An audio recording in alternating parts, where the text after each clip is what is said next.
To check touchscreen function on your Samsung Galaxy S24 Ultra, swipe down the top of the screen and then tap setting icon. Scroll down the screen to find device care. Tap device care. Scroll down the screen. Under additional care section, tap diagnostic. Under phone section, tap phone diagnostic. Tap touchscreen.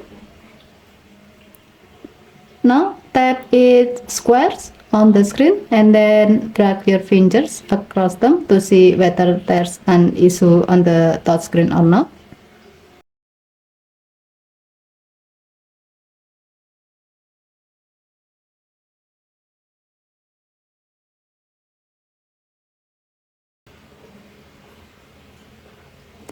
If you manage to get all squares blue, it means that there's no issue found on your touchscreen during the test, and you will be informed that the touchscreen function on your phone is normal. Okay, thank you for watching. Please help to like and subscribe. Have a nice day.